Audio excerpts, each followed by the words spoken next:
5. The soldiers now arriving in D.C. after the president mobilized the National Guard. I would just say it's just a clown running a circus. How community members are responding tonight. Plus, reaction from local businesses affected by violent crime. We want attention to everybody, like their kid, like parents, attention to kids, and also like police. Tonight, we take a look at the impact on those businesses and daily life in the nation's capital. With the heat and humidity in play, we have a front moving on in. That means some storms for us. The timing of those storms coming up. The White House weighing a plan to reclassify marijuana. A look at the debate and what the change could mean nationwide. And back to school is in full swing. We're stretching your dollar with tips to score the best deals and biggest bargains. You're watching the station covering all of the DMV. This is DC News Now.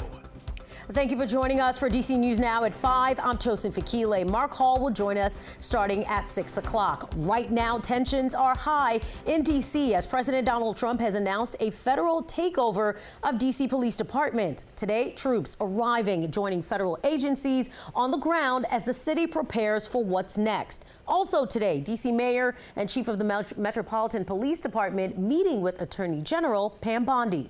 To work together with our federal partners, and that's what we're going to do.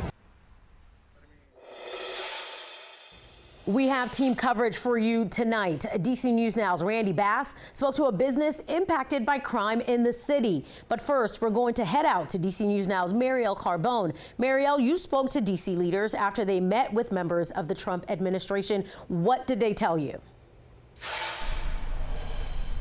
Well, Tosin, we know that meeting happened earlier today down at the Department of Justice. Meanwhile, across town here at the Armory, those National Guard members are starting to arrive. It's been a busy day here with those soldiers checking in, carrying their duffel bags. All the while, residents in this area still debating on whether or not this mobilization was even necessary.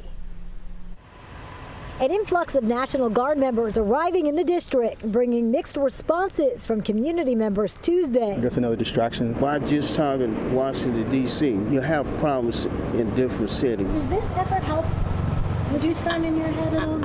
I'm not sure. Roughly 800 Guard members will arrive in the coming days, with only 100 to 200 soldiers supporting law enforcement at any given time. The president also taking control over the D.C. Police Department for 30 days. You will see Metropolitan Police Department working side by side with our federal partners. This morning, Police Chief Pamela Smith and Mayor Muriel Bowser meeting with Attorney General Pam Bondi, who Trump has made his proxy over MPD and his requests for police service. What we've done at this point is we have provided the team, the administrator, with a strategic plan on how we will provide resources around our city. Bondi posting on social media the meeting was productive and that the DOJ will work closely with D.C. city government. Bowser maintaining internal leadership remains the same. How we do business, how we fund the police, how we make changes, none of that has changed. At the White House, President Trump will not be deterred. The administration touting their efforts thus far. Last night, approximately 850 officers and agents were surged across the city. They made a total of 23 arrests. I would just say it's just a clown running a circus. That's pretty much what I think about it. Now, as far as the National Guard goes, D.C. officials tell us that those Guard members are not law enforcement members, meaning they don't have the power to simply make arrests. We're told that they will be working, as you heard, alongside our police officers. Reporting live in Southeast D.C., I'm Marielle Carbone, D.C. News Now. Marielle, thank you for that report. We'll have to see how the next few days play out. Right now, businesses are reacting to the president's announcement of that federal takeover of D.C. law enforcement. D.C. crime data shows burglaries and thefts are down over last year, but crime is still a major concern for people operating storefronts in the district. D.C. News Now's Randy Bass outside the White House with more from business owners. Randy.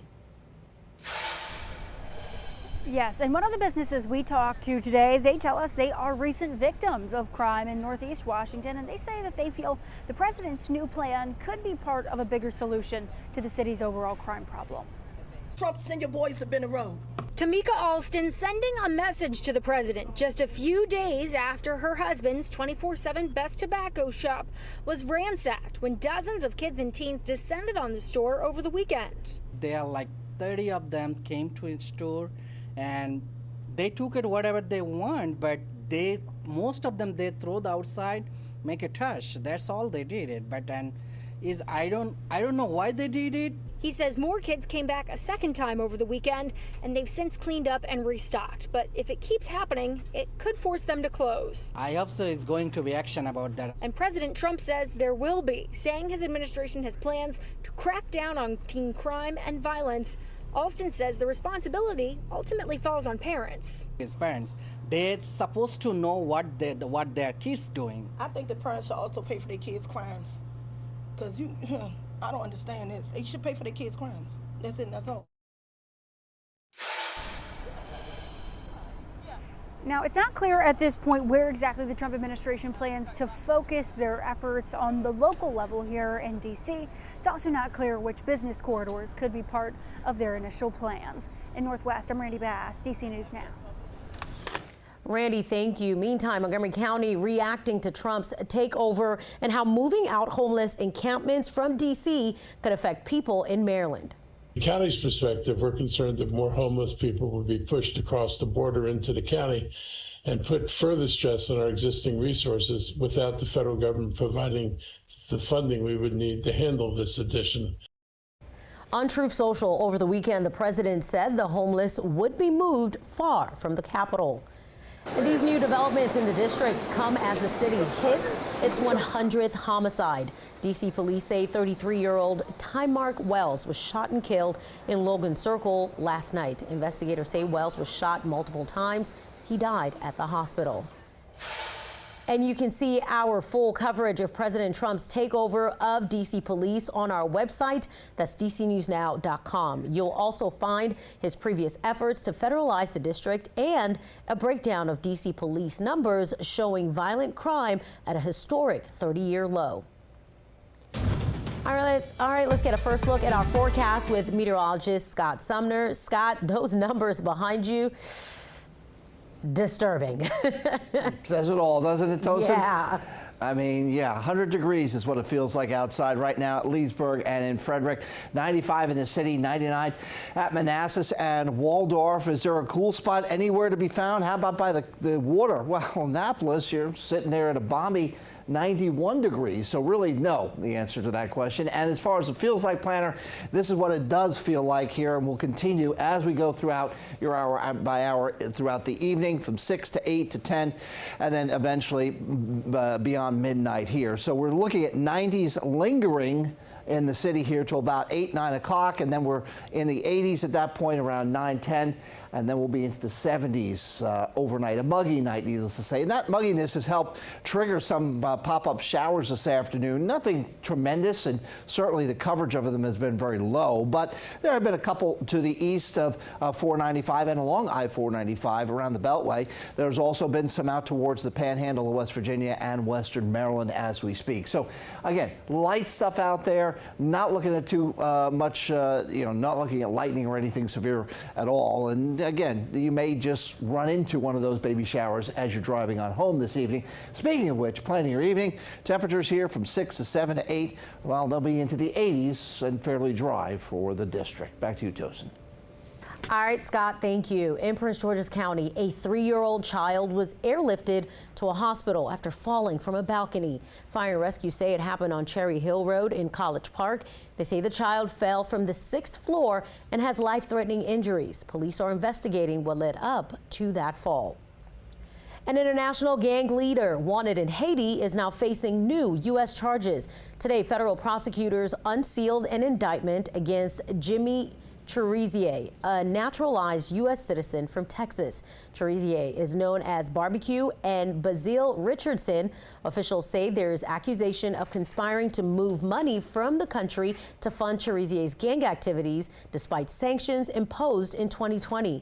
Prosecutors say Cherizier used U.S. dollars to fund violence and arm his gang. U.S. Attorney Janine Pirro says this indictment sends a strong message to anyone helping Cherizier. to make it very clear under the Magnitsky Act that we're coming after you if you give money to Cherizier. There's a $5 million reward for information that leads to the arrest of Cherizier. We head to Virginia, where Democrats there are renewing their push to pass a constitutional amendment protecting same-sex marriage in the Commonwealth. It comes as the U.S. Supreme Court is being asked to overturn a landmark ruling that legalized same-sex marriage nationwide. Right now, Virginia's constitution includes language saying the state shall only recognize marriages between one man and one woman. That proposed constitutional amendment looks to change it by removing that language requiring clerks to issue marriage licenses to couples regardless of their race, gender, or sex. Constitution to bring it into compliance with the realities of the 21st century. We still stand by the fact that every child deserves the opportunity to have a mom and a dad wherever possible. When a child is placed into a same-sex couple's family, they are deprived their biological mother or their biological father. Now, for any changes to Virginia's constitution, two things need to happen. First, the proposed amendments would need to be approved by Virginia's General Assembly next winter. Then it would need to be approved by voters next November. In the district, progress continues in the tearing down of the old RFK Stadium. Crews started taking down light towers and ramps last month. The city says Smoot Construction brought in high-reach equipment for the project, and there's been dismantling of the roof and removing seats. The city council will have its second and final vote on the stadium deal in September. NASA remains tight-lipped on the possible relocation of the Discovery Space Shuttle. Congress passed a bill last month directing NASA to transfer a space shuttle to Texas. Texas GOP Senators Ted Cruz and John Cornyn lobbied for the shuttle to be moved to a NASA center in Houston. FFXNow.com reports NASA Secretary, Department of Transportation Sean Duffy has identified a shuttle, but is yet to confirm it publicly. You're taking a live look at the Kennedy Center. Today, President Trump on social media posting about the great nominees for what he's calling the Trump/Kennedy Center Awards, possibly teasing that his name could replace Kennedy's at that center. The president announced in February an overhaul of the Kennedy Center's board and put himself as chair. However, it is unclear if the president's post today refers to the Kennedy Center's honors or if he's renaming it to be the Kennedy Center Awards. The president says the nominees will be announced Wednesday. And still ahead, the Trump administration